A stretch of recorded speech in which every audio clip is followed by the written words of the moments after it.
நன்மைகளை நினைத்து கொள்வோம்.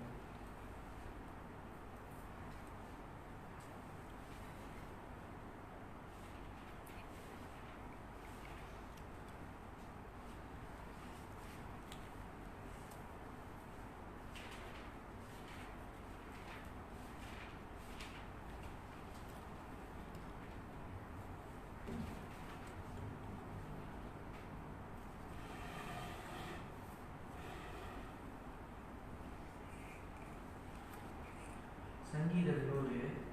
பூமியின் குடிகளே, எல்லாரும் கர்த்தரை கம்பீரமாய் பாடுங்கள்.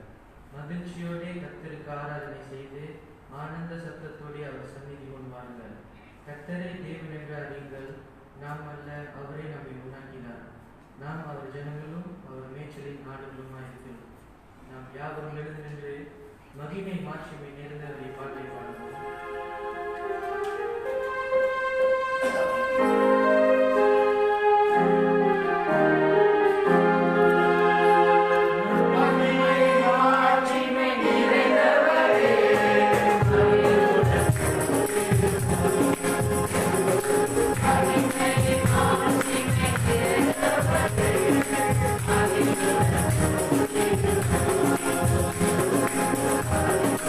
Hey,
வந்த மக்களையும் ஆசிரியர்களை நெஞ்சு கேட்கிறோம். ஊழிய செய்கிறோம், ஊழிய செய்கிறவர்களையும் நெஞ்சு கேட்கிறோம். பாட்டு நானும் பிரசவம் பண்ண போதுகிறோம். மியூசிக் வாசிக்கிற பிள்ளைங்களையும் வேத வாசிக்கிற பிள்ளைங்களையும் காணிக்கிற பிள்ளைங்களையும் வழிநடத்தி நெஞ்சு கேட்கிறோம். ஊழிய செய்கிற எல்லாரையும் வழிநடத்தி எனவே இந்த ஆராதனை ஒரு ஆசீர்வாதமான ஒரு ஆராதனைக்கு கேட்கிறோம். அமர்கள் அடுத்த பாடலாக கைத்தட்டி பாடி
அதிகாரம் 1 முதல் 11 வசனம் வரை. பழைய ஏற்பாடு பக்கம் 613 86 முதல் வசனம். தாவீதின் சங்கீதம். பலவான்களின் புத்திரரே, கர்த்தருக்கு மகிமையும் வல்லமையும் செலுத்துங்கள், கர்த்தருக்கே அதை செலுத்துங்கள். கர்த்தருடைய நாமத்திற்குரிய மகிமையை அவருக்கு செலுத்துங்கள், பரிசுத்த அலங்காரத்திலே கர்த்தரை தொழுது கொள்ளுங்கள்.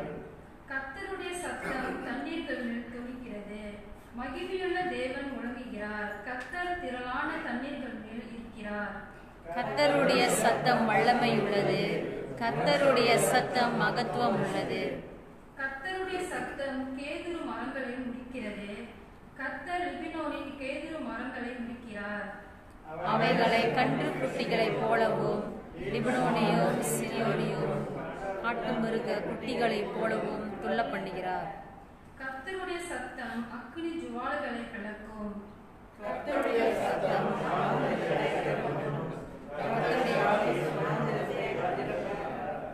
கர்த்தருடைய சத்தம் பெண்மான்களை ஈடுபடி செய்து காடுகளை வெளியாக்கும். அவருடைய ஆலயத்தில் உள்ள யாவரும் அவருடைய மகிமையை பிரஸ்தாபிக்கிறார்கள்.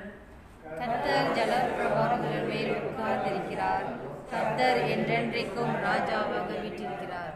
16ஆம் வசனம் சேர்ந்து வாசிப்போம். கர்த்தர் தமது ஜனத்திற்கு பலன் கொடுப்பார், கர்த்தர் தம் ஜனத்திற்கு சமாதானம் அருளி அவர்களை ஆசீர்வதிப்பார். அமருங்கள். இயேசு கிறிஸ்துவின் நாமத்தில் யாவரையும் உளுத்தி நாம் ஆராதனைக்கு வரவேற்கிறோம். தேவன் நம்மை ஒரு வாரம் கழித்து அவர் ஆலயத்துக்கு நம்மை அழைத்திருக்கிறார். அவரை ஆராதனை செய்வோம். காணிக்கையும் பிரசப்பாக்களையும் நம்ம ஆண்டவருக்கு செலுத்துவோம்.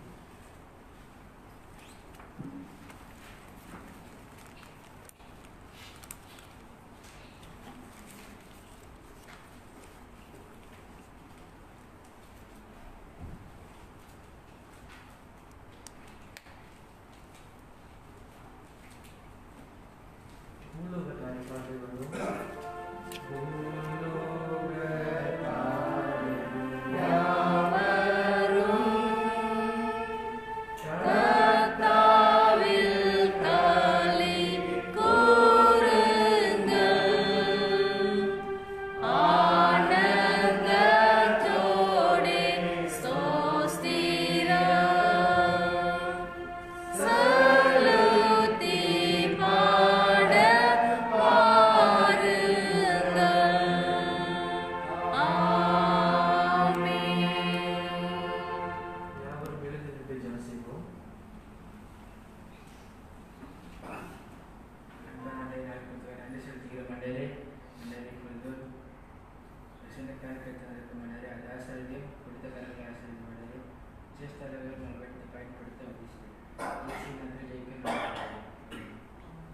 அமர்கள் போதர் ஜப்பு போட்டு என்பதாக ஆராதனை நாயக நீர்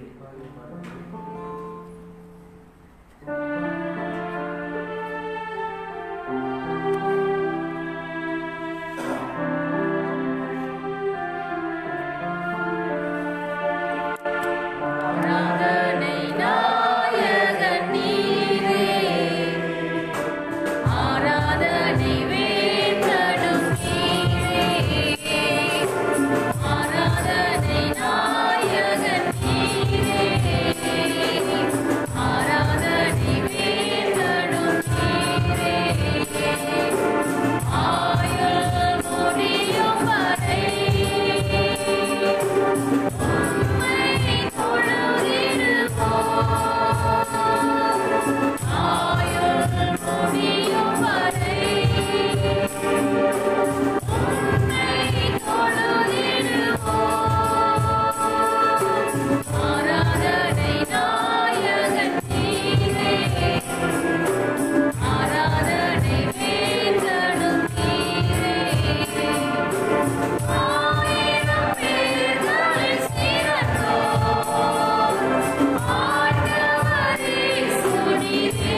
யாவரும் ஜெபம் செய்வோம். நீங்கள் அன்பின் பரலோக பிதாவே, இந்த அருமையான நாளுக்காக நன்றி செலுத்துகிறோம். பிள்ளைகளாகிய நாங்கள் கூடி எங்கள் தேவனை ஆராதிக்கும்படியாக கர்த்தர் இந்த நாளை ஏற்படுத்தினமைக்காக நன்றி செலுத்துகிறோம். கர்த்தாவே, நீர் நல்லவரும் வல்லவரும் இரக்கமுள்ள தேவனுமாய் இருக்கிறீர். எல்லா துதி கன மகிமைக்கும் பாத்திரராய் இருக்கிறீர். மாட்சிமையும் கனமும் நிறைந்த தேவனுமாய் இருக்கிறீர். ஆண்டவரே, நீர் ஒருவராய் பெரிய காரியங்களை செய்கிறவராக இருக்கிறீர். நீர் பரிசுத்தமுள்ள தேவனாக இருக்கிறீர். கர்த்தாவே, நீ நீதியுள்ள தேவனாக இருக்கிறீர். நீர் எங்கும் இருப்பவர். நீர் எல்லாம் அறிந்தவர். சர்வ வல்லமை உள்ள தேவனுமாயும் இருக்கிறீர். கர்த்தாவே, உம்மிடத்திலே ஆலோசனைகள் ஏராளம் உண்டாண்டவரே. நீர் ஒருவராய் உம்முடைய ஆலோசனையின்படியே சகலத்தையும் செய்து முடிக்கிறவராக இருக்கிறீர். நீ கட்டளையிட நிற்கும், நீ சொல்ல ஆகும் என்று நாங்கள் பார்க்கிறோம். கர்த்தாவே, மெய்யாகவே உம்முடைய சித்த பிரகாரமாகவே ஆண்டவரை நீர் தீர்மானித்தபடியே, நீர் சித்தம் கொண்டபடியே சகலத்தையும் ஆண்டவரே இந்த பூலோகத்திலும் வானத்திலும் எல்லாவற்றையும் ஆண்டவரே நீ நடப்பிக்கிற தேவனாக இருக்கிறீர். அப்படியாக எங்களுடைய வாழ்க்கையிலும் கர்த்தருடைய சித்த பிரகாரமாக சகலத்தையும் கர்த்தர் செய்து வருகிற தயவுக்காக நாங்கள் நன்றி செலுத்துகிறோம். ஆண்டவரே கர்த்தாவே, உடைய பிள்ளைகளுக்கு கர்த்தர் இரக்கம் பாராட்டி அவர்களோடு கூட கர்த்தர் துணை நின்று எல்லா நேரங்களிலும் அவர்களுக்கு இரக்கம் பாராட்டி தேவனே அவர்கள் போகும் இடத்திலும் கர்த்தருடைய கரம் இருந்தமைக்காக நன்றி செலுத்துகிறோம். உண்ண உணவு, உடுத்த உடை, உறங்க இல்லம் கர்த்தர் அவர்களுக்கு போதுமானதை தந்து அவர்களுடைய ஆத்துமாவை கர்த்தர் மகிழ்ச்சியாக்கி ஆண்டவரே தொடர்ந்து உம்மை விசுவாசிக்கும்படியாக அவர்கள் விசுவாசத்திலே நிலைநிறுத்தி வருவதற்காக நாங்கள் நன்றி செலுத்துகிறோம். பலவிதமான போராட்டங்களை அவர்கள் கடந்து போகும் பொழுதும் ஆண்டவரே உம்முடைய வார்த்தையினாலே அவர்களை தேற்றி அவர்களை ஸ்திரப்படுத்தி கர்த்தாவை விசுவாசத்திலே அவர்கள் உறுதியாய் நிற்க, அவர்கள் போதிக்கப்பட்டபடியே விசுவாசத்தில் உறுதியாய் நிற்க கர்த்தரை மட்டும் இரக்கம் பாராட்டி வருகிறீர். அதற்காக நாங்கள் நன்றி செலுத்துகிறோம். கர்த்தாவை இப்படியாக விசுவாசத்திலிருந்து விலகாமல் அவர்கள் வழுவாதபடிக்கு நீர் அவர்களை காத்து வருகிற தயவுக்காக நன்றி செலுத்துகிறோம். கர்த்தாவே, இப்பொழுதும் இதோ உடைய பிள்ளைகளுடைய பாவங்களை, மீறுதல்களை, அக்கிரமங்களை கர்த்தர் கிருபையாய் மன்னித்து எங்களுடைய ஜெபம் கேட்க வேண்டுதல் செய்யும். ஆண்டவரே, இது வந்து வேலையிலே நோய்வாய்ப்பட்ட பிள்ளைகளுக்கு கர்த்தர் இறங்குவீராக. உங்களுடைய அன்பு கரம் இதோ உடைய பிள்ளைகளை, பலவீனப்பட்ட பிள்ளைகளை கர்த்தாவே நீ தொடும்படியாக நாங்கள் ஜெபிக்கிறோம். தாயார் பார்வதிக்காக நாங்கள் ஜெபிக்கிறோம். ஆண்டவரே, தாயார் சரஸ்வதிக்காக நாங்கள் ஜெபிக்கிறோம். ஆண்டவரே, சகோதரி ஏஞ்சலின்காக நாங்கள் ஜெபிக்கிறோம். கர்த்தாவே, இப்படியாக சகோதரி ராமநாதன், சகோதரி ஆறுமுகத்துக்காக நாங்கள் ஜெபிக்கிறோம். ஆண்டவரே, டயலிசிஸ் செல்கின்றதான சகோதரி டேனிக்காக ஜெபிக்கிறோம். பிரசிலாவுக்காக நாங்கள் ஜெபிக்கிறோம். தேவனே, மருத்துவமனையிலிருந்து வந்த சகோதரி மானதிக்காக நாங்கள் ஜெபிக்கிறோம். ஆண்டவரே, இன்றைக்கும் விபத்தில சிக்கின சகோதரர் ஏரிக்காக நாங்கள் ஜெபிக்கிறோம். உம்முடைய கரம் மகன் மேலே இருக்க நாங்கள் ஜெபிக்கிறோம். மருத்துவமனையில மகனுக்கு ஏற்ற சிகிச்சையை கர்த்தர் அருளும்படியாக நாங்கள் வேண்டுதல் செய்கிறோம். எஸ்தர் குடும்பத்தை கர்த்தாவே நீர் பலப்படுத்த, ஆறுதல் படுத்த வேண்டுதல் செய்கிறோம். கர்த்தாவே, இப்படியாக இந்த நோய்வாய்ப்பட்ட பிள்ளைகளுக்கு கர்த்தாவே நீர் இறங்கி அவர்களை முற்றிலுமாய் கர்த்தர் தொட்டு அவர்களை குணமாக்க வேண்டுதல் செய்கிறோம். ஆண்டவரே, சிங்கையிலே குடும்பத்தை விட்டு வேலை செய்கின்றதானே உடைய பிள்ளைகளுக்காக நாங்கள் ஜெபிக்கிறோம். சகோதரி டேனிக்காக ஜெபிக்கிறோம். ஜான் கண்ணாவுக்காக ஜெபிக்கிறோம். சகோதரி ஜோஷாவுக்காக ஜெபிக்கிறோம். சகோதரி சுரேஷ்காக நாங்கள் ஜெபிக்கிறோம். சகோதரி சிசிலாவை நாங்கள் நினைக்கிறோம். தேவனே, இந்த பிள்ளைகளை கர்த்தாவே நீர் இரக்கமாய் கண்ணோக்கி பார்த்து தொடர்ந்து நீர் அவர்களை ஆறுதல் படுத்த, சமாதானப்படுத்த, ஆண்டவரே சரீரத்திற்கும் ஆத்மீகத்திற்கும் தேவையான எல்லா காரியங்களையும் கர்த்தர் நேர்த்தியாக மட்டும் சந்தித்து வருகிறேன். தொடர்ந்து கர்த்தர் சந்திக்கும்படியாக நாங்கள் வேண்டுதல் செய்கிறோம். ஆண்டவரே, இந்த தனிமைப்பட்ட நேரத்தில் அவர்கள் தொடர்ந்து கர்த்தராகிய இயேசு கிறிஸ்துவினிடத்திலே கிட்டி சேரவும் நெருங்கவும் கர்த்தாவே நீ கிருபை பாராட்ட ஜெபிக்கிறோம். ஆண்டவரே, அவர்களுடைய குடும்பத்தாரை ஒவ்வொருவரையும் உங்களுடைய கரத்திலே நாங்கள் வைக்கிறோம். ஆண்டவரே கர்த்தாவே, நீர் அவர்களுக்கு இரக்கம் பாராட்டி இந்த குடும்பத்தாரை, மனைவி, பிள்ளைகளை நீர் ஆற்றி தேற்றி வழி நடத்த ஆண்டவரே நாங்கள் வேண்டுதல் செய்கிறோம். தெய்வமே, தொடர்ந்து எங்கள் மத்தியில இருக்கிறதான சிறு பிள்ளைகளுக்காக நாங்கள் ஜெபிக்கிறோம். வாலிப பிள்ளைகளுக்காக ஜெபிக்கிறோம். அவர்கள் எல்லாரும் கர்த்தரால் வழிநடத்தப்படவும் கர்த்தருக்குள்ளாக பலமடையவும் உம்மை அறிகின்ற அறிவிலும் ஞானத்திலும் அவர்கள் வளர கர்த்தராகிய இயேசு கிறிஸ்துவினுடைய விசுவாசத்தை அவர்கள் விட்டுவிடாதபடிக்கு தேவனே நீர் அவர்களுக்கு கிருபை பாராட்ட ஜெபிக்கிறோம். வேலை செய்கின்றவர்கள் தொடர்ந்து உற்சாகத்தோடு வேலை செய்ய, பயபக்தியோடு வேலை செய்ய தேவனே போக்கிலும் வரத்திலும் கர்த்தர் அவர்களை காக்க வேண்டுதல் செய்கிறோம். பலவிதமான தேவைகளோடு, விசேஷமாக பொருளாதார தேவைகளோடு கூட இருக்கின்ற குடும்பங்களுக்காக நாங்கள் ஜெபிக்கிறோம். ஆண்டவரே, தேவைகளை கர்த்தர் சந்திக்கிறவராக இருக்கிறீர். நீரே குறைகளை நிறைவாக்குகிற தேவனாக இருக்கிறீர். உங்களுடைய பிள்ளைகளுடைய தேவைகளை கர்த்தர் கிருபையாய் சந்திக்க வேண்டுதல் செய்கிறோம். கர்த்தாவே, தொடர்ந்து எங்களுடைய உடுத்திரான் சபையின் கட்டட காரியத்துக்காக நாங்கள் வருகிறோம். தேவனே, நீர் இறங்கி கிருபை பாராட்டும். உம்முடைய சுத்த பிரகாரமாகவே ஆண்டவரே நீ நடத்த காரியங்களை நடத்த நாங்கள் ஜெபிக்கிறோம். இதற்கான பண தேவைகள் தொடர்ந்து நாங்களும் கொடுக்கத்தக்கதாக எங்களுடைய கைகளை திடப்படுத்துவீராக. ஆண்டவரே, வேண்டிய பணம் தொடர்ந்து சேரும்படியாக நாங்கள் வேண்டுதல் செய்கிறோம். கர்த்தாவே, தொடர்ந்து லிதியாவுக்காக நாங்கள் ஜெபிக்கிறோம். கோமதிக்காக நாங்கள் ஜெபிக்கிறோம். இந்த குடும்பத்தாருக்கும் நீ தொடர்ந்து இறங்கி அவர்களை வழிநடத்த வேண்டுதல் செய்கிறோம். கர்த்தாவே, இப்படியாக உங்களுடைய அன்பு கரம் உங்களுடைய பிள்ளைகளோடு கூட இருப்பதாக. இன்றைக்கு மத்தியில் இல்லாத பிள்ளைகள் நாளைக்கும் ஆராதனையில் வந்து கலந்து கொண்டு கர்த்தருடைய நாமத்தை அவர்கள் உயர்த்த அவர்களுக்கு கர்த்தர் இரக்கம் செய்கிறார்கள். ஆண்டவரே கர்த்தாவே, எங்களுடைய தேசத்திலே தொடர்ந்து கர்த்தருடைய நாமம் மகிமைப்படுவதாக. ஆண்டவரே, அரசியல் மேன்மையடைய, பொருளாதார மேன்மையடைய நாங்கள் ஜெபிக்கிறோம். எங்கள் நாட்டு தலைவர்களுக்கு கர்த்தர் ஞானத்தை தந்து ஆண்டவரே, இந்த வருகின்றதான தேசிய தினத்தை நாங்கள் அதை மனதார நினைவு கூர்ந்து ஆண்டவரே கர்த்தர் தேசத்துக்கு செய்த நன்மைகளை நாங்கள் உளமாற நினைத்து நன்றி செலுத்த எங்களுக்கு கிருபை பாராட்டும். கர்த்தர் கொடுத்த இந்த அருமையான தேசத்திற்காக, அழகான தேசத்துக்காக நாங்கள் நன்றி செலுத்துகிறோம்.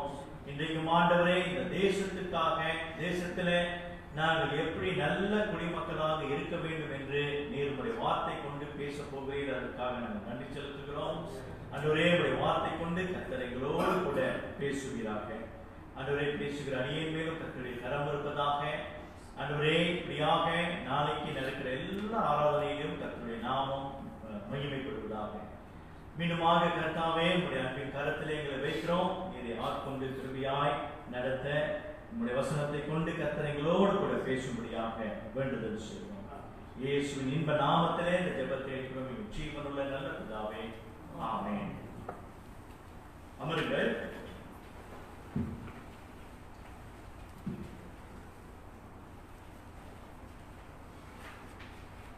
ரோமர் 13ஆம் அதிகாரம் வசனங்கள் 1 to 7 வாசிக்க கேட்போம்.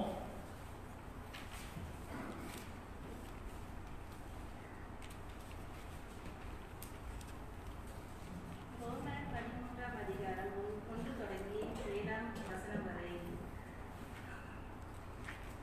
எந்த மனுஷனும் மேலான அதிகாரம் உள்ளவர்களுக்கு கீழ்ப்படிய கடவன்.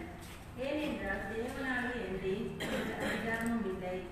உண்டாயிருக்கிற அதிகாரங்கள் தேவனாலே நியமிக்கப்பட்டிருக்கிறது.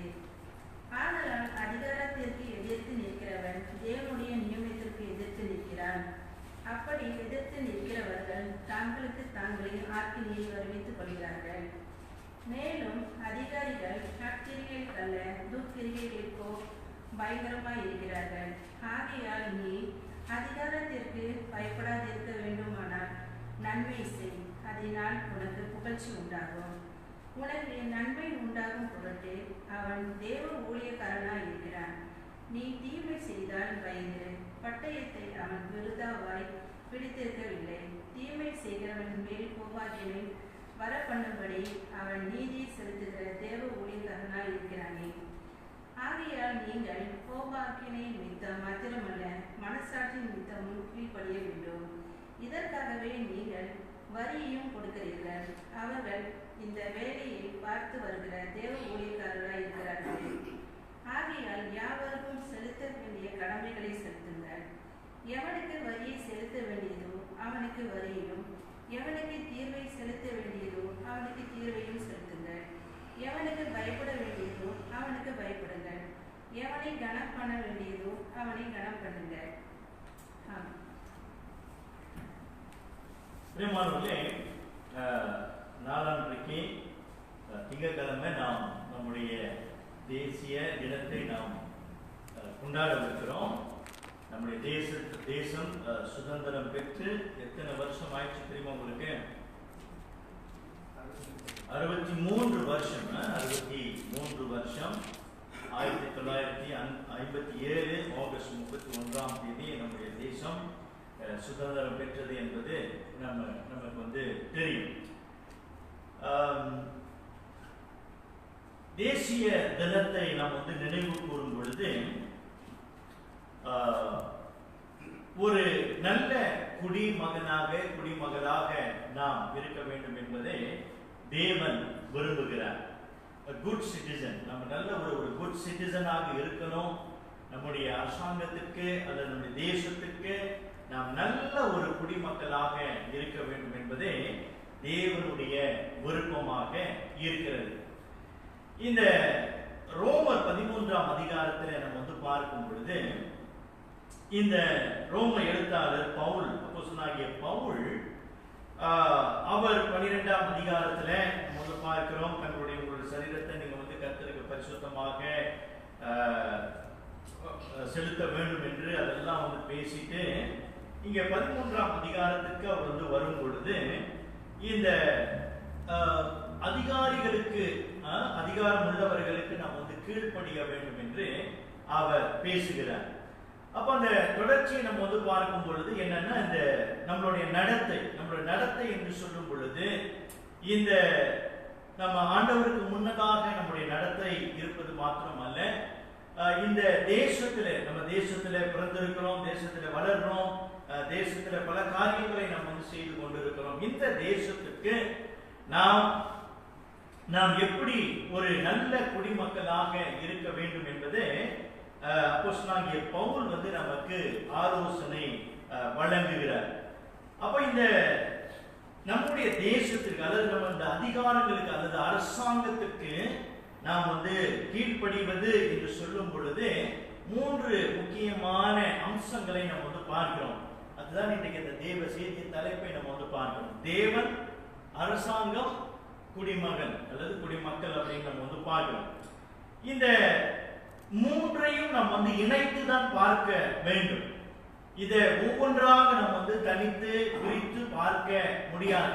தேவ பிள்ளைகளாக நாம் பார்க்கும் பொழுது கர்த்தராகிய இயேசு கிறிஸ்துவினுடைய இரட்சணியத்தை கண்ட நாம் தேவனை விட்டு நம்ம பிரிக்க முடியாது. அதே சமயத்துல அரசாங்கத்திலே நம்ம பிரிக்க, என்றால் ஒரு அரசாங்கத்துக்கு கீழாக தான் நாம் இருக்கிறோம். அரசாங்கத்துக்கு கீழாக இருக்கிற நாம் ஒரு குடிமகளாக நாம் இருக்கிறோம். அப்ப இந்த 3ஐயும் நாம் இணைத்துதான் இந்த நல்ல ஒரு குடிமகளாக நாம் இருக்க வேண்டும் என்று இந்த பகுதியிலிருந்து நாம் பார்க்கிறோம். அப்போ 2 காரியங்களை இங்க பார்க்கிறோம். ஒன்று, நாம் எப்படி ஏன் நம்ம அரசாங்கத்துக்கு கீழ்ப்படியணும் அப்படின்ற முதல் கேள்வி. இரண்டாவது, எவ்வாறு நம்ம அரசாங்கத்துக்கு கீழ்ப்படிவது, இதுதான் முதல் கேள்வியாக நம்ம பார்க்க போறோம். ஏன் நான் அரசாங்கத்துக்கு கீழ்ப்படிய வேண்டும்? Why should I submit to my government? இந்த ரோமர் பின்னணியை நம்ம பார்க்கும் பொழுது என்னன்னா, இந்த ரோம ராஜ்யத்துல, அதாவது அவர்கள் ஆட்சி செய்த அந்த நாட்களில யூதர்கள், கிறிஸ்துவ யூதர்கள் இருந்தார்கள். அதே சமயத்துல இந்த யூத மதத்தை தழுவின யூதர்களும் இருந்தார்கள். அப்ப அந்த 2 சாராரும் இருந்தார்கள். அப்ப குறிப்பாக இந்த யூத கிறிஸ்தவர்கள், இவர்கள் இந்த ரோம ராஜ்யத்துக்கு கீழ்ப்படிவதற்கு கொஞ்சம் சிரமம் ஏற்பட்டது. ஏனென்றால் இந்த ரோம ராஜ்யமானது கிறிஸ்தவர்களை உபத்திரவப்படுத்துவது மாத்திரமல்ல, கிறிஸ்தவர்களிடத்திலே அதிகமாக அன்பாக நடந்து கொள்ள மாட்டார்கள். ஏனென்றால் அதற்கு நிறைய காரணங்கள் இருக்கிறது. ஒரு காரணம் வந்து அந்த சமயத்துல நம்ம வந்து பார்க்கிறோம், ஒரு கூட்டம், இந்த ஜீலர் என்ற ஒரு கூட்டம் வந்து என்ன செய்தார்கள், இந்த ரோம அரசாங்கத்துக்கு அவர்கள் வந்து எதிராக போராடினார்கள். அப்போ இந்த ரோம ராஜ்யத்துக்கு ஒரு ரோம அரசருக்கு வந்து என்ன ஒரு அச்சுறுத்தல் வந்து இருந்ததுன்னா, ரோம ராஜ்யத்தின் அரசர் தான் உயர்ந்த அதிகாரம் என்று அவர்கள் வந்து நினைத்துக் கொண்டிருக்கிறார்கள். ஆனால் கிறிஸ்தவர்களை பொறுத்தவரை கர்த்தராகிய இயேசு கிறிஸ்து தான் உயர்ந்த அதிகாரம். அப்ப இவர்கள் இந்த ரெண்டுக்கும் இடையில தான் இந்த கிறிஸ்தவர்கள் வந்து இருக்கிறாங்க. அரசர்களுக்கு நாம் வந்து கீழ்ப்படியணுமா, இல்லது கர்த்தராகிய இயேசு கிறிஸ்துவுக்கு நம்ம வந்து கீழ்ப்படியணுமா, அப்படிப்பட்ட ஒரு போராட்டத்துக்குள்ளாக அவர்கள் வந்து இருந்தார்கள். அப்போ ரோம அரசருக்கு ஒரு அச்சுறுத்தல் என்னன்னா, இவர்கள் தொடர்ந்து, அதாவது கிறிஸ்தவர்கள் வந்து தொடர்ச்சியாக போராட்டம் வந்து செய்தார்கள் என்றால் இந்த ரோம ராஜ்யத்திற்கு அது பாதிப்பு உண்டாகும் அப்படின்னு அது ஒரு பெரிய அச்சுறுத்தலாக இருந்தது. அப்போ அந்த சமயத்துல தான் கிறிஸ்தவர்கள் எப்படி இந்த தேசத்தையும் அல்லது அரசாங்கத்தையும் அவர்கள் பார்க்கணும், அதே சமயத்துல கடவுளுக்கு எப்படி கீழ்ப்படியணும் என்பதை குறித்து தான் இந்த ரோமர் 13ஆம் அதிகாரத்துல நம்ம வந்து பார்க்கிறோம். அப்போ அந்த ரோமர் 13ஆம் அதிகாரத்துல இந்த ரெண்டு காரியத்தை அவர் வந்து குறித்து பேசுறார். முதல் 7 வசனங்களிலே முதலாவது என்னன்னா, ஏன் நான் வந்து அரசாங்கத்துக்கு கீழ்ப்படியணும். அந்த யூத கிறிஸ்தவர்களுக்கு பவுல் வந்து கேட்கிறாரு, நீங்க ஏன் அரசாங்கத்துக்கு கீழ்ப்படியணும் அப்படின்னு பார்க்கும்போது அதுக்கான பதில் வந்து பார்த்தோம்னா, அந்த வசனம் 1:2 நம்ம வந்து பார்க்கிறோம், எந்த மனுஷனும் மேலான அதிகாரம் உள்ளவர்களுக்கு கீழ்ப்படிய கடவன். ஏனென்றால் அப்படின்னு பார்க்கணும், ஏனென்றால் அப்படின்ற அந்த பிகாஸ் அப்படின்னு நம்ம வந்து பார்க்கும்போது, தேவனாலே அன்றி ஒரு அதிகாரமும் இல்லை, உண்டாய் இருக்கிற அதிகாரங்கள் தேவனாலே நியமிக்கப்பட்டிருக்கிறது அப்படின்னு சொல்லப்படுகிறது. அப்படின்றால் அரசாங்கத்தை நியமிப்பது வந்து கர்த்தர், தேவன் தான் அரசாங்கத்தை நியமிக்கிறார். இந்த நம்மளுடைய மலேசியா தேசத்துல நம்ம வந்து பார்க்கிறோம், பர்சன் நேஷனல் வந்து இருந்துச்சு, அப்புறம் பக்கத்தா அரப்பான் வந்துச்சு, இப்ப மறுபடியும் இப்ப பிரிகாத்தா நேஷனல் வந்து வந்திருக்குது என்பது பார்க்கணும். சரி, இப்ப இதெல்லாம் நம்ம வந்து பார்க்கிறோம். இதெல்லாம் நம்ம வந்து பார்க்கும் பொழுது இதற்கு பின்னாடியோ அல்லது இதை ஆளுகை செய்வதோ நம்ம வந்து பார்க்கிறோம் நம்முடைய தேவன் தான் இதற்கு பின்னாக சகலத்தையும் அவர் நடப்பிக்கிறார் என்று நாம் வந்து உணர்ந்து கொள்ள வேண்டும். அப்ப பிரியமானவர்களே, இந்த இன்றைக்கு மாத்திரமல்ல, நம்ம வந்து இந்த வேதத்துல நம்ம வந்து பார்க்கும் பொழுது தானியேலை நம்ம வந்து பார்க்கிறோம். குறிப்பா தானியேல் 4:25 சரி, 5:19 நம்ம வந்து வாசிக்கிறோம். அப்புறம் எசாயா 45:1 நம்ம வந்து வாசிக்கிறோம். யோவான் 19ஆம் அதிகாரத்துல நம்ம வந்து பார்க்கும்போது கூட நம்ம வந்து பார்க்கிறோம் என்னன்னா, இந்த அதிகாரங்களை ஏற்படுத்துவது தேவன் என்று ரொம்ப தெளிவாக அங்கே வந்து வாசிக்கிறோம். ஒரே ஒரு வசனத்தை வாசிங்க, தானியேல் 4:25. இங்க வந்து இல்ல, ஆனா நீங்க வாசிக்கலாம். 4:20 தானியேல் 4:25 வாசிங்க.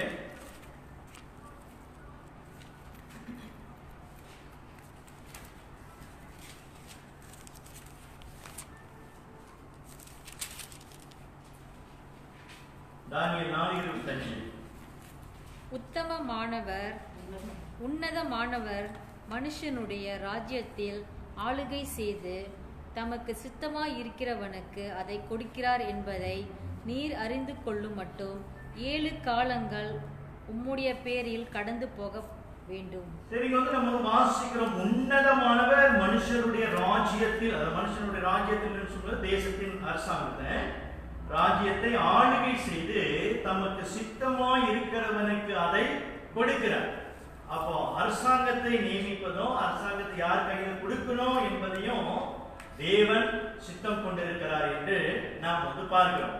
அப்போ நம்முடைய அரசாங்கத்தின் பின்னால் நம்ம வந்து பார்க்கிறோம் தேவனுடைய கரம் இருக்கிறது என்பதை நாம் வந்து உணர்ந்து கொள்ளணும்.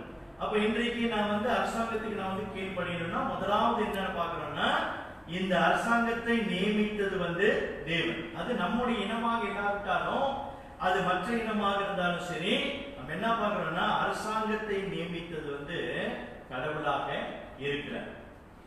நம்ம வந்து ஓட்டு போடுறோம், நம்ம வந்து விரும்புறோம், இந்த அரசாங்கம் தான் வரணும் அப்படின்னு நம்ம வந்து விரும்பலாம். இதுதான் நம்ம வந்து பிரயாசப்படலாம், இந்த அரசாங்கம் வந்தா நல்லா இருக்கும், நமக்கு வந்து சாதகமாக இருக்கும் அப்படின்னு நம்ம வந்து பிரயாசப்படலாம். ஆனா எந்த அரசாங்கத்தை கொடுக்க வேண்டும் என்று தேவன் சித்தம் கொண்டிருக்கிறாரோ அந்த அரசாங்கத்தை தேவன் நமக்கு ஏற்படுத்தி அது நமக்கு கொடுக்கிறார். சரிங்களா? அது பார்க்கிறோம். அப்ப அதிலே நம்ம வந்து பார்க்கும் பொழுது இந்த தேவன் நியமித்த அரசாங்கத்துக்கு நாம் என்ன செய்யக்கூடாது அப்படின்னாக்கா, இரண்டாவது பாருங்க, ஆதலால் அதிகாரத்துக்கு எதிர்த்து நிற்கிறவன் தேவனுடைய நியமத்துக்கு எதிர்த்து நிற்கிறான். அப்படி எதிர்த்து நிற்கிறவர்கள் தங்களுக்கு தாங்களே ஆக்கினையை வருவித்து கொள்கிறார். இப்போ தேவன் நியமித்த அரசாங்கத்துக்கு நாம் என்ன செய்யக்கூடாதோ, எதிர்த்து நிற்க கூடாது. அதாவது நம்ம வந்து போராட்டத்துல நம்ம வந்து ஈடுபட்டு தேவன் நியமித்த அரசாங்கத்தை வந்து கவிழ்க்கணும் அப்படிப்பட்ட ஒரு ஒரு ஒரு உடன்பாட்டுக்குள்ள நம்ம வந்து போகக்கூடாது என்று பார்க்க. என்னன்னா அப்படி நம்ம வந்து செய்வோமானால் வசனம் என்ன சொல்கிறது? அதனால் அதிகாரத்திற்கு எதிர்த்து நிற்கிறவன் என்ன செய்கிறான்னா தேவனுடைய நியமத்துக்கு எதிர்த்து நிற்கிறான். அப்ப தேவன் நியமித்த அரசாங்கத்திற்கு நீர் எதிர்த்து நிற்கும் பொழுது அது என்ன அர்த்தம் என்றால், நீ தேவன் நியமித்த அரசாங்கத்தை நீ எதிர்த்து நிற்கிற அப்படின்ற பொருள் உடையதாக நாம் வந்து பார்க்கணும். அப்போ பிரியமானவர்களே, தேவன் நியமித்த அரசாங்கத்திற்கு நாம் ஒருபோதும்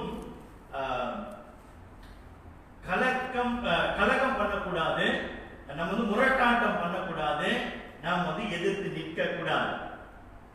அரசாங்கத்தின் மீது நமக்கு வந்து திருப்தி இன்மை நமக்கு வந்து இருக்குமானால், அந்த டிசாட்டிஸ்ஃபேக்ஷன் நமக்கு வந்து இருக்குமானால் அதற்கு போவதற்கான வழிமுறைகள் உண்டு. அப்படிதான் நம்ம வந்து போகணும். இன்றைக்கு நிறைய அந்த வீதியில ஆர்ப்பாட்டங்கள் எல்லாம் இன்றைக்கு நம்ம வந்து பார்க்கிறோம். அதுல இன்றைக்கு நம்ம வந்து சில பேர் வந்து கேட்கிறாங்க, கிறிஸ்தவங்க போய் கலந்து கொள்ளலாமா, வீதி ஆர்ப்பாட்டத்தில் போய் கலந்து கொள்ளலாமா? சரிங்களா? வாசிங்க நீதிமொழிகள் 24:21. என் மகனே, கர்த்தருக்கும் ராஜாவுக்கும் பயந்து நட அப்படின்னு சொல்லுகிறது. இதெல்லாம் கவனிச்சு பாருங்க. கர்த்தருக்கும் ராஜாவும், ராஜா நியமித்தது யாரு? கர்த்தர். சரியா? அப்ப கர்த்தரும் ராஜாவுக்கும் பயந்து நட.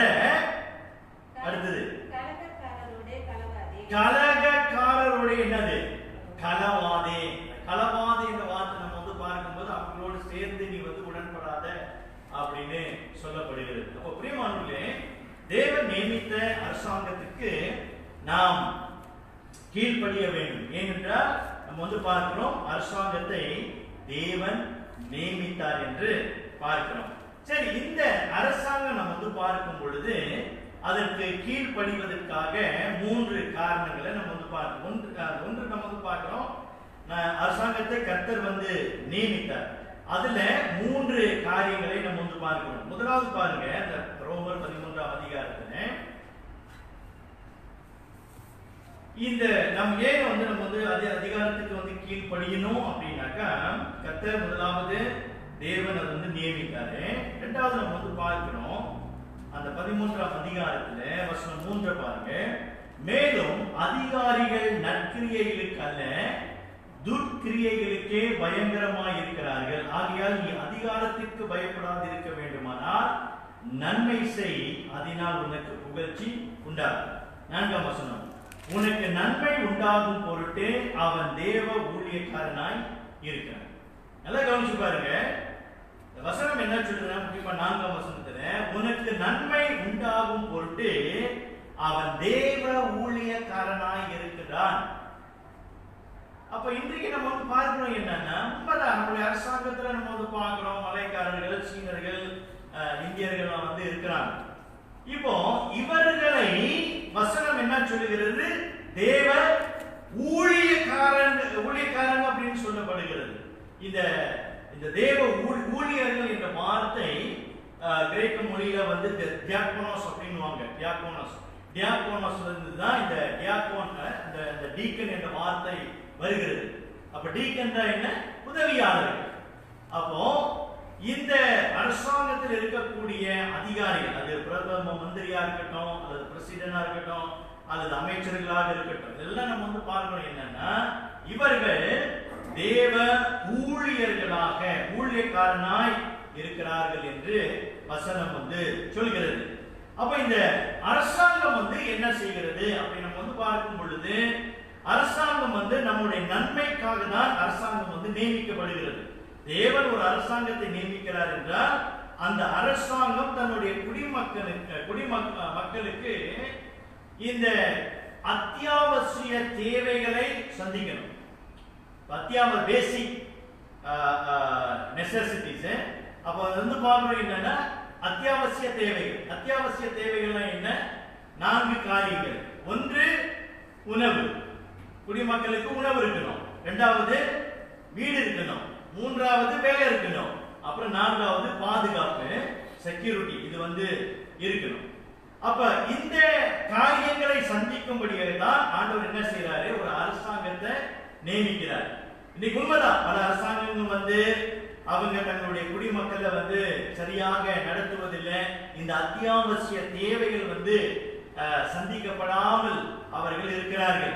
அது அவர்கள் தேவனிடத்திலே பதில் சொல்ல வேண்டியவர்களாக இருக்கிறார்கள். ஆனால் தேவன் எந்த அரசாங்கத்தை நியமிக்கிறாரோ அந்த அரசாங்கம் வந்து இந்த காரியத்தை, அதாவது நமக்கு நன்மை உண்டாக அப்படி நம்ம வந்து பார்க்கிறோம்.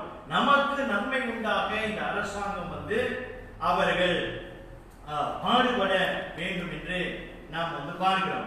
அப்போ அப்படியாக அவர்கள் வந்து இந்த காரியங்களை எல்லாம் சந்திக்கும் பொழுது, அத்தியாவசிய தேவைகள் சந்திக்கும் பொழுது அரசாங்கம் நமக்கு வந்து நன்மை செய்கிறது.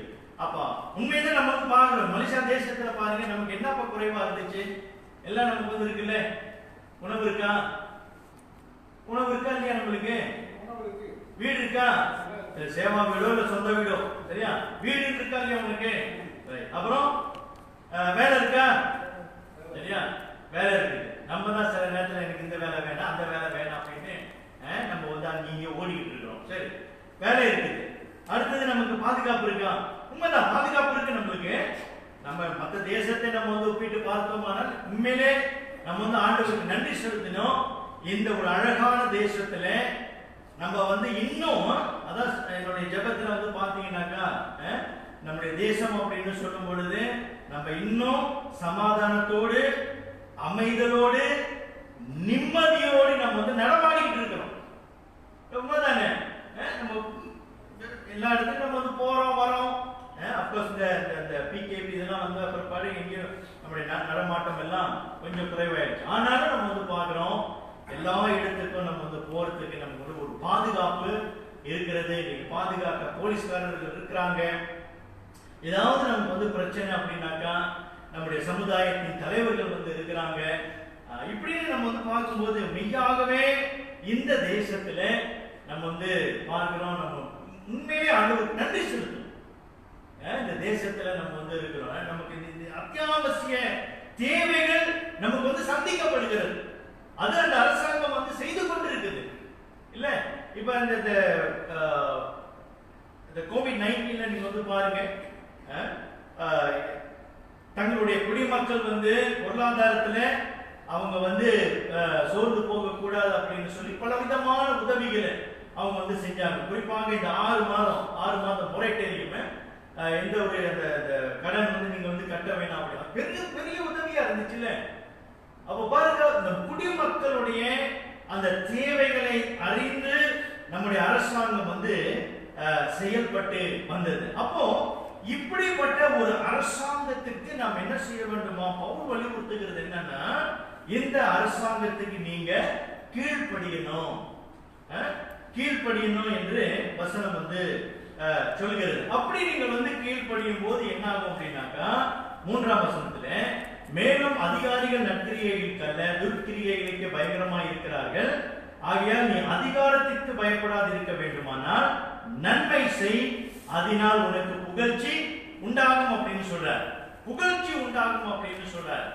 புகழ்ச்சி அப்படின்னு சொல்லும் பொழுது நீ நல்ல மகனாக இருந்தியானா உன்னை வந்து உனக்கு பர்த்டே அன்னைக்கு வந்து உன்னை கூப்பிட்டு உனக்கு வந்து மாலை போடுவாங்க அப்படின்னு சொல்லல.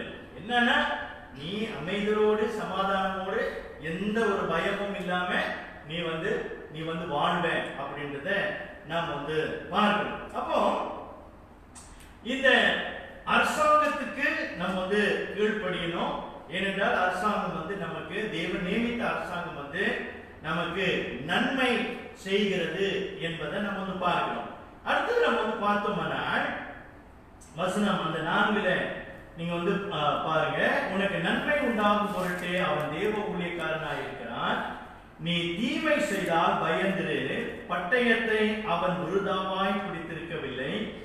தீமை செய்கிறவன் மேல் கோபாக்கினை வர பண்ணும்படி அவன் நீதியை செலுத்துகிற தேவ ஊழியக்காரனாய் இருக்கிறான். மறுபடியும் அந்த டியாகோனோஸ் என்ற வார்த்தை வருகிறத பார்க்கிறோம்.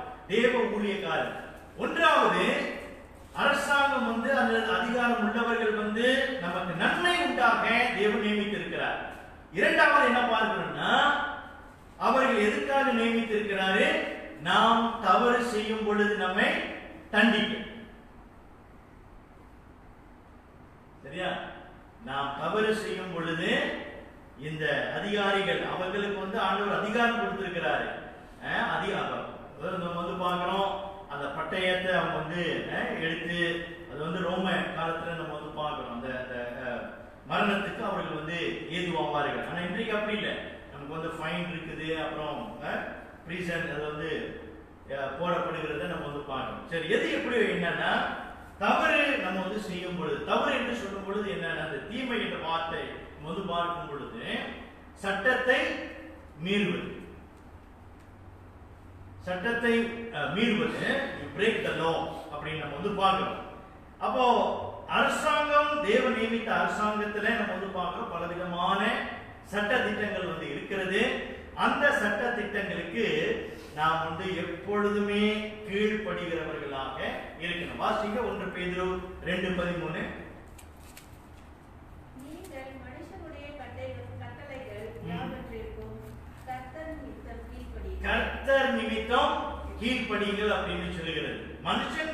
மனுஷன் வந்து கட்டளைகளை வந்து அவன் வந்து போட்டிருக்கிறான். ஆனா நீ கீழ்ப்படியும் பொழுது நீ மனுஷனுக்கு பயந்தல்ல, கர்த்தர் நிமித்தம் நீ வந்து கீழ்ப்படியணும். அப்படின்னா அந்த கர்த்தர் நிமித்தம் நீ வந்து கீழ்ப்படியணும் சொல்லும் பொழுது நீ ஆண்டவருக்கு கீழ்ப்படுகிறவனா இருந்தியானா கர்த்தர் நியமித்த அரசாங்கத்துக்கு நீ கீழ்ப்படுகிறவனாக இருக்கு. அப்ப இன்றைக்கு அரசாங்கத்துல நிறைய லாஸ் வந்து இருக்குது, நிறைய சட்ட திட்டங்கள் வந்து இருக்குது. அந்த சட்ட திட்டங்களுக்கு நாம் கீழ்ப்படுகிறவர்களாக, அதை நிறைவேற்றுகிறவர்களாக, அதை மீறாதவர்களாக நாம் வந்து இருக்க வேண்டும் என்று நமக்கு வந்து ஆலோசனை வழங்கப்படுகிறது. பிரியமானவர்களே, அப்போ இந்த சட்டத்தை மீறும் பொழுது என்ன ஆகிறது? அரசாங்கம் நம்மை தண்டிக்கிறது. இப்ப அது வாசிங்க 1 பேதுரு 2:14 வாசிங்க. மேலான அதிகாரம் உள்ள ராஜாவுக்கு காணும்படி தீமை செய்கிறவர்களுக்கு ஆக்கினையும் நன்மை செய்கிறவர்களுக்கு புகழ்ச்சியும் உண்டாகும்படி அவனால் அனுப்பப்பட்ட அதிகாரிகளுக்கு காணும்படி கீழ்ப்படியுங்கள். சரி, கீழ்ப்படியுங்கள் அப்படின்னு நம்ம வந்து பார்க்கிறோம். என்னன்னா தீமை செய்கிறவர்களுக்கு ஆக்கினையும் நன்மை செய்கிறவர்களுக்கு புகழ்ச்சியும். அப்படின்னா என்ன பார்க்கிறோம்னா அரசாங்கம் வந்து கர்த்தர் நியமித்த அரசாங்கம் அவங்க வந்து தண்டிப்பதற்கான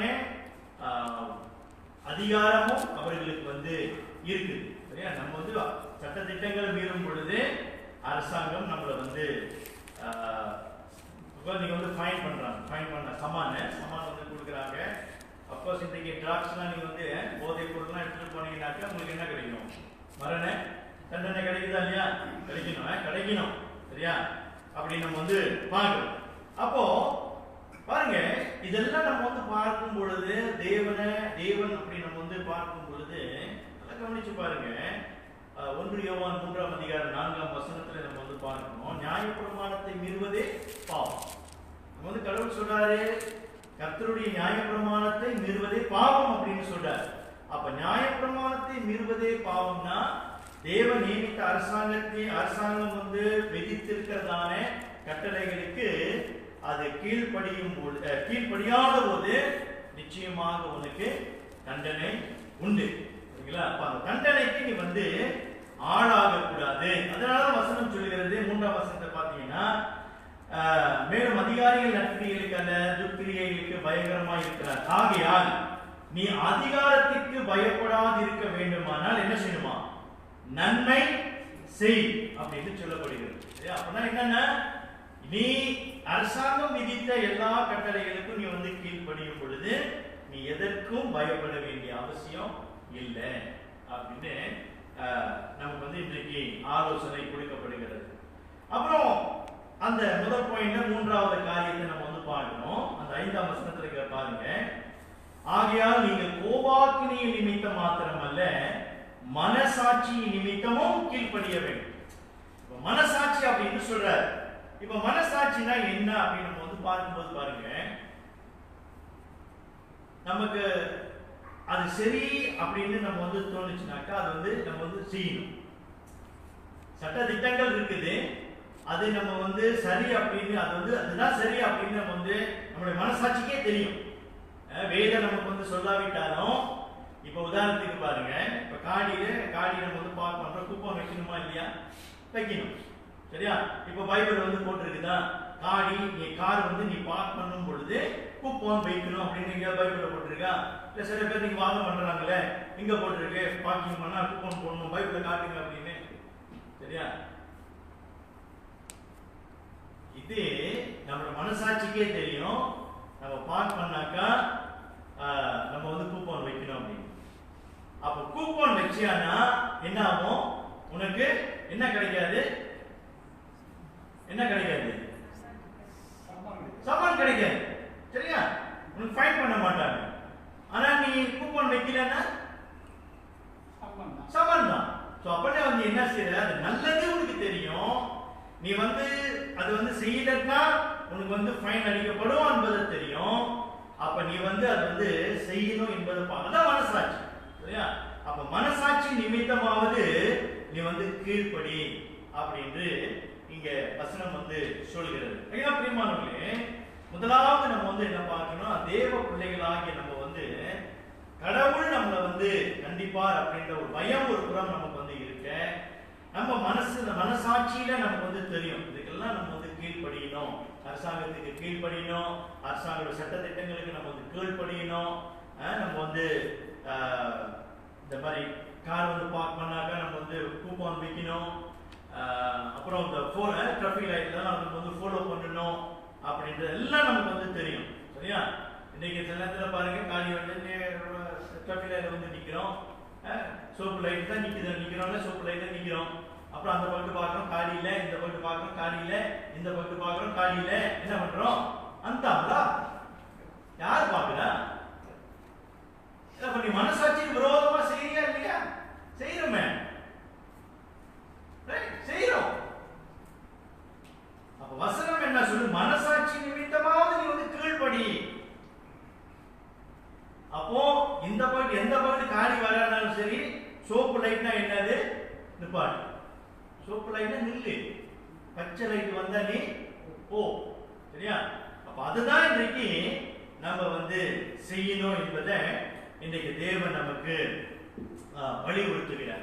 அப்ப பிரியமானவர்களே, முதலாவது நம்ம என்ன பார்க்கணும்னா, அரசாங்கத்துக்கு நம்ம வந்து கீழ்ப்படிய வேண்டும். ஏனென்றால் அரசாங்கம் தேவனால் நியமிக்கப்படுகிறது. அப்போ தேவனுடைய நியமத்துல நம்ம வந்து பார்க்கிறோம் என்னன்னா, தேவன் நியமித்த அரசாங்கம் நமக்கு வந்து நன்மை செய்கிறதுனால நம்ம வந்து கீழ்ப்படியணும். இரண்டாவது, தேவன் நியமித்த அரசாங்கத்துல நம்ம வந்து என்ன பார்க்கிறோம்?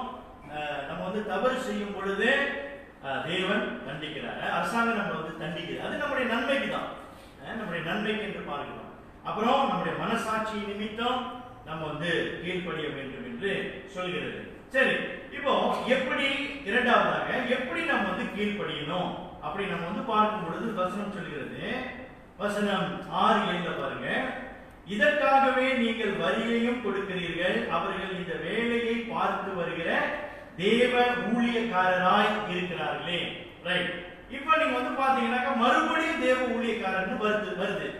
இந்த தேவ ஊழியர் அப்படின்னு சொல்லும் பொழுது இந்த வார்த்தை வந்து வேற அர்த்தம். இது வந்து என்னன்னா இந்த பப்ளிக் சர்வன் அப்படின்னு சொல்லப்படுகிறது. முதல்ல அந்த வார்த்தை இந்த டியாகோனோஸ் என்ற வார்த்தை நம்ம வந்து பார்த்தோம். இப்போ வந்து லைத்தோர்கோஸ் என்ற வார்த்தை வருகிறது. இது வந்து என்னன்னா அந்த பப்ளிக் சர்வன், அவங்க சிவில் சர்வன்ஸ், அரசாங்க ஊழியர். அரசாங்கத்துக்கு மாத்திரம் வந்து கீழ்ப்படிவது மாத்திரமல்ல, அரசாங்க ஊழியர்களுக்கும் நம்ம வந்து கீழ்ப்படியணும். சரியா? அவர்களுக்கு நம்ம வந்து கீழ்ப்படியணும் என்று வசனம் சொல்கிறத நம்ம வந்து பார்க்கணும். அப்போ என்ன பார்க்கிறோம்னா இங்க அந்த ஆளு, நீங்கள் வரியையும் கொடுக்கிறீர்கள், அவர்கள் இந்த வேலையை பார்த்து வருகிற தேவ ஊழியக்காரராய் இருக்கிறார். அப்ப என்ன சொல்ல வருகிறதுன்னா, தேவன் நியமித்த இந்த அரசாங்கத்துல இந்த பப்ளிக் சர்வன்ட்ஸ் வந்து இருக்கிறாங்க. இந்த பப்ளிக் சர்வன்ட்ஸ் அவங்களுக்கு எப்படி வருமானம் வருது? அவங்களுக்கு நீங்க கொடுக்கிற வரி, நீங்கள் செலுத்துகிற வரி, நீங்கள் கொடுக்கிற அந்த வருமானம், அந்த வரி வருமானம், இதுல இருந்து தான் அவங்களுக்கு வந்து வருமானம் வருகிறது. அவங்களும் தங்களுடைய வேலையை அரசாங்கத்துல வந்து செய்கிறாங்க. அரசாங்கத்துல அவங்க வந்து வேலை செய்யறாங்கன்னா மறந்துடாதீங்க, உங்களுடைய நன்மைக்காக, என்னுடைய நன்மைக்காக அவங்க வந்து செய்யறாங்க. இப்போ உதாரணத்துக்கு உங்களுக்கு எல்லாம் பத்துவான் வருது, சரிங்களா? உங்களுக்கு அநேகருக்கு பத்துவான் வருது, பிரீம் வருது, பிரீம் முடிஞ்சது. இப்போ பத்துவான் பிஎஸ்ஹெச் பந்துவான் சரைடோ, சரியா? பிஎஸ்ஹெச் வருதுல, ரைட். இப்போ நல்லா கவனிச்சு பாருங்க, உங்களுக்கு மாசம் 200 300 பேங்க்ல வந்துருது. இதுக்கு பின்னாடி எத்தனை அரசாங்க ஊழியர்கள் வந்து வேலை செய்யறாங்க இல்ல?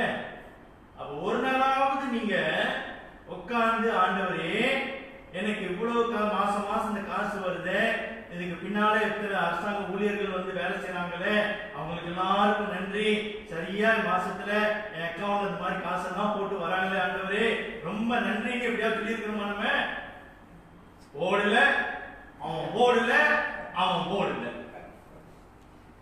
சரியா? வசனம் சொல்லுது பாருங்க, உங்க வேலை செய்யறதுக்கு நீங்க உங்களுடைய நன்மைக்காக அவங்க வந்து வேலை செய்யறாங்க. அவங்களெல்லாம் கொஞ்சம் நம்ம வந்து நினைக்கணும். சரி, இங்க சில காரியங்களை அவர் வந்து சொல்றதை நம்ம வந்து பார்க்கணும். வரியையும் கொடுக்கிறீர்கள், அவர்கள் இந்த வேலையை பார்த்து வருகிற தேவ ஊழியக்காரனாய் இருக்கிறாங்க. மறந்துடாதீங்க, civil servants are appointed by God.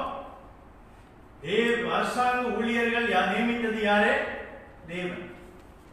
தேவன் தான் அவர்கள் வந்து நியமிக்கிறார் என்று பார்க்கிறோம். அப்போ இன்றைக்கு நம்ம வந்து பார்க்கிறோம், நம்ம வீட்டுக்கு பாருங்க, பில்லு, கரண்ட் பில்லு எழுதுறவன், சரியா? தண்ணி பில்லு இல்ல, இதெல்லாம் நான் வந்து கொஞ்சம் யோசிச்சு பார்த்தேன். தண்ணி பில்லு, கரண்ட் பில்லு எல்லாம் எழுதுறவன் எப்பயாவது அவனை பார்த்து குப்பை எடுக்கிறான், பார்த்தீங்களா? குப்பை எடுக்கிறான் நம்ம வீட்டுல, அவனெல்லாம் நம்ம வந்து எப்பயாவது பார்த்து வா தெரியுமா, கசே வா அப்படி நம்ம சொல்லி இருக்கிறோமா?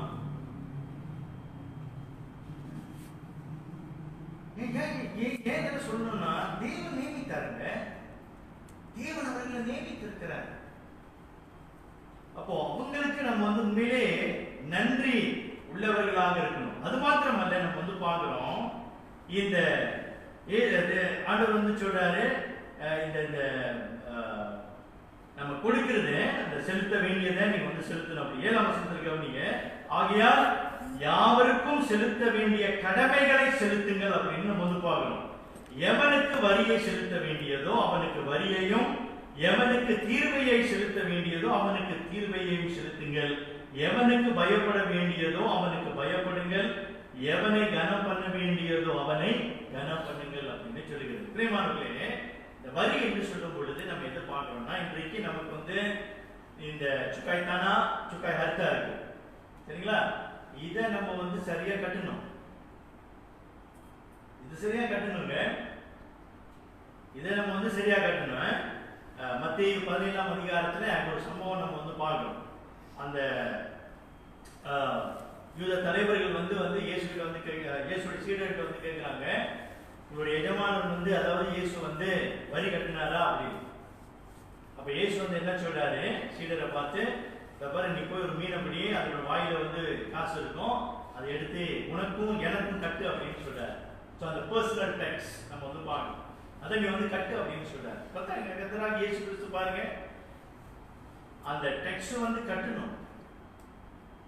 ஏன் கட்டணும் அப்படின்னாக்க நல்லா கவனிச்சு பாருங்க. இயேசு அந்த இடத்துல இல்ல நான் கட்ட மாட்டேன் அப்படின்னு அவர் சொல்லியிருந்தாருன்னா என்ன ஆயிருக்கும்? கொஞ்சம் நம்ம வந்து கற்பனை பண்ணி பார்ப்போம். இந்த மத தலைவர்கள், அது யூத தலைவர்கள் வந்து இயேசுவை எப்படா நம்ம வந்து குற்றம் சாட்டலாம் அப்படின்னு அவங்க வந்து வகை தேடி கொண்டிருக்கிற ஆட்களாக இருக்கிறாங்க. அப்போ இயேசு அந்த இடத்துல அவர் முரட்டாட்டம் பண்ணியிருந்தாருன்னா, கலகம் பண்ணியிருந்தாருன்னா, இந்த வாக்குவாதம் பண்ணியிருந்தாருன்னா அவர்கள் யாரை பரியாசம் பண்ணியிருப்பார்கள்? அவர்கள் கர்த்தராகிய இயேசு கிறிஸ்துவை, அதாவது தேவனை அவர்கள் பரியாசம் பண்ணியிருப்பார்கள். அப்ப இன்றைக்கு நீங்களும் நானும் இந்த சுக்காய் தானா, அந்த சுக்காய் அறுத்தா, இதெல்லாம் நம்ம வந்து சரியா கட்டலன்னா நம்ம என்ன செய்யணும்னா இன்டைரக்ட்லி நம்முடைய தேவனை அவர்கள் பரியாசம் பண்ணும்படி நாம் வழிவகுக்கிறோம். அது மாத்திரமல்ல, நீங்க அடுத்தது பாத்தீங்கன்னாக்க அந்த இந்த தீர்வு அப்படின்னு நம்ம வந்து பாக்குறோம்ல, தீர்வா போட்டிருக்கேன். எவனுக்கு வரியை செலுத்த வேண்டுமோ அவனுக்கு வரியையும், எவனுக்கு தீர்வை அப்படின்னு சொல்லும் பொழுது இந்த டோல்ஸ் அப்படின்னு ரெவென்யூ, அதாவது அரசாங்கத்துக்கு வருமானம். பாருங்க, அரசாங்கத்துக்கு வருமானம் எப்படி வருகிறது?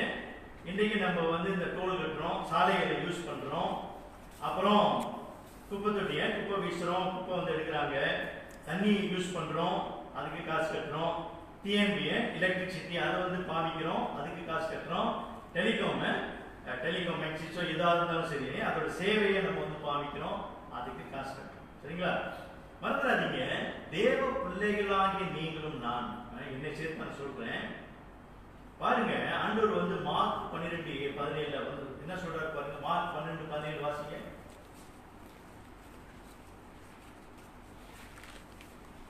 அதற்கு இயேசு ராயனுடையதை ராயனுக்கும் தேவனுடையதை தேவனுக்கும் செலுத்துங்கள் அப்படின்னு சொல்லுகிறது. சரியா? அப்படின்னா யாருக்கு நீ செலுத்த வேண்டுமோ அதை வந்து நீ வந்து செலுத்து. அப்ப தேவ பிள்ளைகளாகி நீங்களும் நானும் அரசாங்கத்துக்கு நம்ம வந்து கீழ்ப்படுகிறவர்களானால் இந்த தண்ணி பில்லும் சரி, டெலிகாம் பில்லா இருந்தாலும் சரி, தண்ணி பில்லா இருந்தாலும் சரி, அந்த ஐடபிள்யூக்கு இந்த வாட்டர் அந்த காசும் சரி, எல்லாமே நம்ம வந்து சரியா கட்டணுங்க. சரியா கட்டணும். ஏன்னா கர்த்தருடைய நாமம் தூஷிக்கப்படாதபடிக்கு நாம் வந்து சரியா கட்டிட்டு வரணும். ஏன்னா பாவிக்கிறோம்ல, சரியா பாவிக்கிறோம் என்றால் சரியா நம்ம வந்து கட்டணும் என்பதை நம்ம வந்து பார்க்கணும். அப்போ அதான் ஆண்டவர் வந்து சொல்றாரு, யாருக்கு ராயனுக்கு கொடுக்க வேண்டிய ராயனுக்கு கொடு, தேவனுக்கு கொடுக்க வேண்டியது தேவனுக்கு கொடு. சரியா? நம்ம தசமமாக மட்டும் தவறாம மாசம் மாசம் சரியா கொடுத்துட்டு வந்தா மட்டும் பத்தாது. அரசாங்கத்துக்கு நமக்கு கொடுக்க வேண்டியதை, செலுத்த வேண்டியதை, கட்ட வேண்டியதை நாம் சரியாக கட்டி வர வேண்டும். அதுதான் கீழ்ப்படிதல். அரசாங்கத்துக்கு நம்ம வந்து கீழ்ப்படிவது என்று நாம் வந்து பார்க்கிறோம். அப்ப எப்படிப்பட்ட எந்த ஒரு கடனாக இருந்தாலும் சரி, இன்னைக்கு நம்ம வந்து பார்க்கிறோம், நிறைய கடனை நம்ம வந்து எடுத்துருக்கோம். காணி கடன், வீட்டு கடன், இதெல்லாம் நம்ம வந்து பார்க்கிறோம். எல்லாத்தையும் எப்படியாவது நம்ம வந்து அந்த துண்டாக்கம் இல்லாம நம்ம வந்து கட்ட முயற்சி பண்ணணும். சரி, எல்லாரும் நம்ம வந்து முயற்சி பண்ணணும். பரவாயில்ல, எவனுக்கும் 4 மாசம் 5 மாசம் 6 மாசம் துங்காக்கான் இருக்கு, எனக்கு 2 மாசம் தானே அப்படின்னு மன திருப்தியோடு வாழ்வதல்ல. தேவ பிள்ளைகளாகிய நம்ம வந்து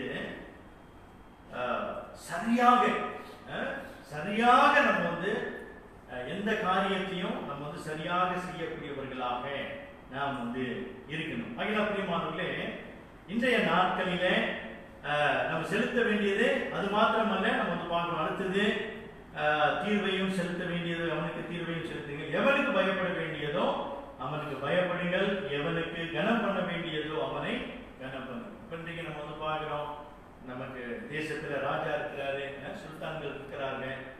ஸோ அவங்களுக்குலாம் நம்ம வந்து கனத்தை கொடுக்கணும். சரிங்களா? இன்னைக்கு நம்ம வந்து ஒரு காரியத்தை சொல்லி முடியும். பாருங்க, இன்னைக்கு பிரதம மந்திரி இருக்கிறார், பிரைம் மினிஸ்டர் இருக்கிறார். சரிங்களா? பிரைம் மினிஸ்டரை இன்னைக்கு நம்ம தமிழ் சொற்கள்ல நம்ம வந்து எப்படி சொல்றோம்? பெரும்பாலும் பாருங்க, அவன் இவன் தான் நம்ம போட்டு பேசுறாங்க. அவன் இவன் சரியா? அவர் யாருங்க? தேவன் நியமித்த அதிகாரி. அப்ப தேவன் நியமித்த அதிகாரி எப்படிங்க நம்ம வந்து எப்படி கூப்பிடணும்? அவர்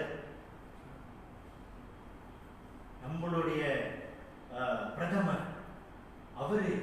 அவரு போட்டு பேசணுங்க. என்னமோ அவன் என்னது அவன் இல்ல, அவன் எப்படிப்பட்ட ஒரு கெடுதல் உள்ளவனா இருக்கட்டும். சரியா? இன்னைக்கு நம்ம வந்து உண்மைதான். இப்ப அப்கோர்ஸ் கோர்ட் கேஸ்ல இருக்கிற முன்னாள் பிரதமர் அவர் கரப்ஷன் அப்படி நம்ம வந்து சொல்றோம். இன்னைக்கு அவர் எப்படிங்க? அவர் கடவுள் நியமித்தார். அவரு அன்றைக்கு அவரு அப்படின்னு சொல்றோமா? அவன் எல்லாத்துக்கும் அவன் தான். சரியா? அப்ப கடவுள் நியமித்த அதிகாரத்துக்கு என்னங்க ஒரு மரியாதை இருக்குது. அப்போ இன்றைக்கு தேவ பிள்ளைகளே, அரசாங்கத்துக்கு நம்ம வந்து கீழ்ப்படியணும். நம்ம நல்ல ஒரு குடிமக்களாக நம்ம வந்து இருக்கிறோம் என்றால் இன்றைக்கு நம்முடைய சிந்தையை, நம்முடைய பேச்சை, நம்மளுடைய எண்ணங்களை நம்ம மாற்றிக்கொள்ளும். அநேக காரியங்களை இன்றைக்கு நம்ம வந்து தவறு செய்கிறவர்களாக இருக்கு. அப்ப இன்றைக்கு நம்ம வந்து ஆண்டவர் சொல்றார், எவனுக்கு பயப்படணுமோ பயப்படு, எவனுக்கு கனம் கொடுக்கணுமோ அவனுக்கு கனம் கொடு அப்படின்னு சொல்கிறத நம்ம வந்து பார்க்கணும். அதனால இந்த நாட்களில தேவன், அரசாங்கம், குடிமகன் அப்படி நம்ம வந்து சொல்லும் பொழுது இந்த அரசாங்கத்துக்கு பின்னால நம்ம வந்து பார்க்கிறோம் தேவனுடைய கரம் இருக்கிறது, தேவனுடைய செயல் இருக்கிறது. நம்முடைய தேவன் செயல்படுத்துகிறவராக இருக்கிறாரே. அந்த தேவனுக்கு நம்ம வந்து கீழ்ப்படிவது போல தேவன் நமக்கு நியமித்த அரசாங்கத்துக்கு நாம் வந்து கீழ்ப்படிந்து நல்ல குடிமகளாக நாம் வந்து இருக்க பிரயாசப்படும். ஏனென்றால் எப்படி ஆவிக்குரிய ஜீவியத்தில் எல்லா காரியத்திலும் நம்ம வந்து கீழ்ப்படிய விரும்புகிறோமோ அதே போல இந்த அரசாங்கத்துக்கும் தேவன் நம்ம வந்து கீழ்ப்படியும். இந்த பூலோக ராஜ்யம் ஒரு முடிவுக்கு வரப்போகுது, மறந்துடாதீங்க. ஆனா அடுத்தது நமக்கு ஒரு ராஜ்யம் இருக்குது. என்ன ராஜ்யம்? பரலோக ராஜ்யம். அப்ப இங்குள்ள கீழ்ப்படிதல் தான் அடுத்தது அங்கேயே இருக்க போகிறது. அங்கேயே ராஜ்யம் இருக்க போகிறது. அந்த ராஜ்யத்துக்கு நம்ம வந்து கீழ்ப்படுகிறவர்களாக காணப்படும். ஆகையால் பிரியமானவர்களே, இன்றைக்கு அரசாங்கத்துக்கு நம்முடைய கீழ்ப்படிதல் எப்படி இருக்கிறது என்பதை நாம் வந்து சிந்தித்து வருகின்ற திங்கட்கிழமை நம்முடைய தேச தினத்தை பயபக்தியோடு கீழ்ப்படிதலோடு நாம் கொண்டாடுவோமாக. தேவன் தான் நமக்கு உதவி செய்வாராக. நாம் யாவரும் எழுந்திருந்து இறுதி பாடலை பாடி இந்த ஆராதனை முடிவுக்கு கொண்டு வருவோம். உமக்கு பிரியமானதை செய்ய எனக்கு கற்றுத்தாரும் தேவன்.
தேசிய தினத்தை நம்ம வந்து நினைவு கூறும் பொழுது கொண்டாடவிருக்கிறோம். நம்முடைய தேசத்துக்கு நாம் எந்த வழியில நாம் வந்து கீழ்ப்படுகிறவர்களாக இருக்கிறோம். இன்றைக்கு தேவ நியமித்த அரசாங்கத்துக்கும் ஊழியர்களுக்கும் அவர்களை கனப்படுத்தி அவர்களுக்கு கீழ்ப்படுகிறவர்களாக இருக்கிறோமா? நாம் செலுத்த வேண்டியதில் நாம் சரியாக செலுத்திக் கொண்டிருக்கிறோமா? இன்றைக்கு நம்மை ஆராய்ந்து சோதித்து பார்த்து நமக்காக நாம் ஜெபித்துக் கொள்வோம்.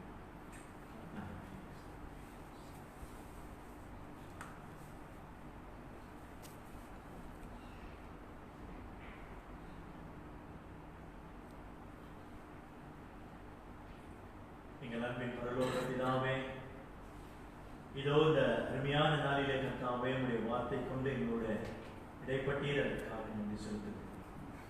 ஆண்டவரை தொடர்ந்து உம்முடைய கிருபைகளை தாங்கட்டும். உங்களுடைய பிள்ளைகள் மேல் உங்களுடைய கிருபை இருப்பதாக. ஒருவேளை ஆண்டவரை அவர்கள் செலுத்த வேண்டியதிலே அவர்கள் தவறினால் அவர்களை மன்னித்தருள வேண்டியது செய்யும். நாங்கள் கொடுக்க வேண்டிய கனத்தை கொடுக்காமல் இருந்தால் தேவனே எங்களை மன்னித்தருள வேண்டியது செய்யும். ஒருவேளை நாங்கள் முரட்டாட்டம் பண்ணியிருந்தால் கர்த்தாவே எங்களை மன்னிக்க வேண்டியது செய்யும். கர்த்தாவே, ஒருவேளை எங்களுடைய தவறு நிமித்தம் உங்களுடைய நாமம் தூஷிக்கப்பட்டிருந்தால் எங்களை மன்னித்தருள வேண்டியது செய்யும். கர்த்தாவே, இதை கிருபையாயிரங்கி உங்களுடைய பிள்ளைகள் கர்த்தர் நியமித்த அரசாங்கத்திற்கு எல்லா ரீதியிலும் கீழ்ப்படுகிறவர்களாய் அவர்கள் காணப்பட தேவனை கிருபை பாராட்டுகிறார். உங்களுடைய அன்பின் கரத்திலே உங்களுடைய பிள்ளைகளை வைக்கிறோம். நீரை ஆட்கொண்டவர்களை நடத்தும். வருகின்ற நாட்களிலே கர்த்தருடைய கிருபையானது அவர்களை முற்றிலுமாக சூழ்ந்து கொள்ள வேண்டும் செய்யும். அவருடைய பாவங்களை மன்னித்து உங்களுடைய கிருபை நிமித்தம் அவர்களை கிருபையாய் நடத்துகிறார். ரட்சகரான இயேசு கிறிஸ்துவின் இன்ப நாமத்திலே இந்த ஜெபத்தை ஜீவனோட நல்ல பிதாவே, ஆமென். ஆசீர்வாதத்தை பெற்றுக்கொள்வோம். நம்முடைய கர்த்தராகிய இயேசு கிறிஸ்துவின் கிருபையும் தேவனுடைய அன்பும் பரிசுத்த ஆவியானவருடைய அன்புடைய ஐக்கியமும் உங்கள் அனைவரோடும் கூட இன்றும் இனி என்றும் இருப்பதாக. ஆமென். அமருங்கள். அறிவிக்க வேண்டிய சில காரியங்கள் வாரத்திலிருந்து எடுத்துக்கொள்ளுங்க. இரண்டாவதாக, வருகின்ற வியாழக்கிழமை நமக்கு 1 மணி நேர ஜெபம் ஆலயத்தில் நடைபெறும். அதுக்காக நீங்க ஜெபத்தில் வந்து கலந்து கொள்ளுங்க. வீட்டில் இருக்கிற பிள்ளைகளும் பெரியவர்களும் சரி, ஜெபத்தில் வந்து கலந்து கொள்ள கேட்கிறேன். குடும்பங்களுக்காக நாம் ஜெபிக்கவிருக்கிறோம். 1 மணி நேரம் நீங்கள் வந்து கலந்து கொள்ள கேட்கிறேன். மூன்றாவதாக, நம்ம வந்து பார்த்தோம்னா இன்றைக்கு ஆட்கள் குறைவு. நீங்க வந்து பார்த்தீங்கன்னாக்கா நமக்கு 2 ஆராதனை இருக்கிறதுனால கொஞ்சம் நமக்கு வந்து சிரமமா இருக்குது. ஒன்றாவது என்னன்னா, நமக்கு தேவ செய்தியாளர்கள் பற்றாக்குறையா இருக்குது.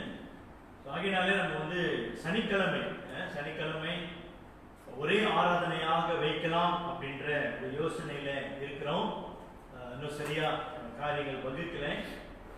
வந்து ப்ரே பண்ணுங்க. அப்படி எல்லாம் சரியானால் நம்ம வந்து சனிக்கிழமை எல்லாருமே நம்ம வந்து கூடி வரலாம்.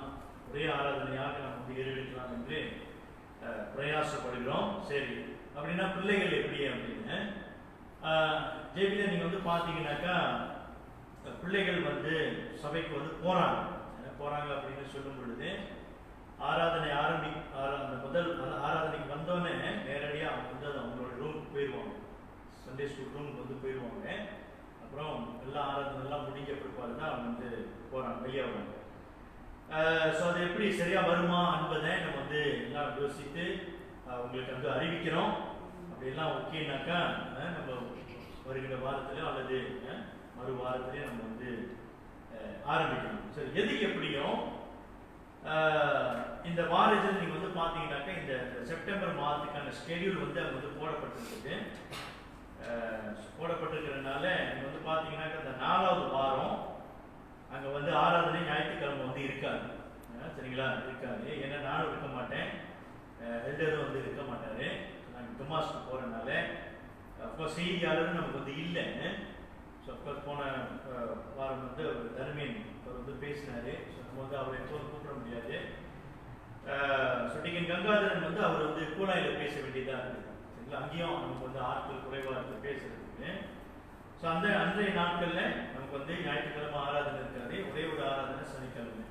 ஆனாலும் அதுக்கு முன்னதாக உள்ள வாரங்களிலே அப்படி இதெல்லாம் சரியாச்சுனாக்கா நம்ம வந்து ஒரே ஒரு ஆராதனை தான் சனிக்கிழமை.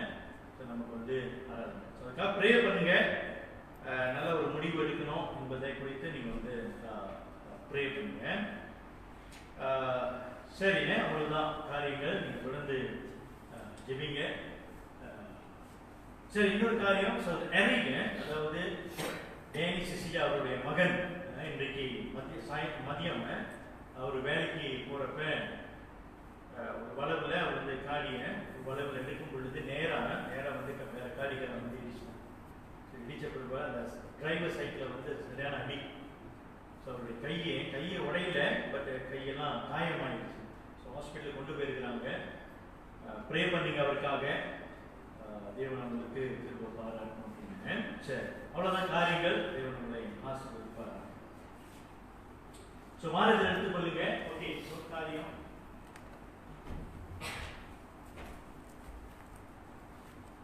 ஓகே, இந்த டெய்லி பிரேக் வந்து இருக்குது இங்கிலீஷ். செப்டம்பர், அக்டோபர், நவம்பர் இருக்குது. ஸோ நீங்க அதை வந்து எடுத்துக்கொள்ளுங்க. டெய்லி பிரேக் வேண்டியவங்க அதை வந்து எடுத்துக்கொள்ளுங்க. சரி, அவ்வளவுதான்.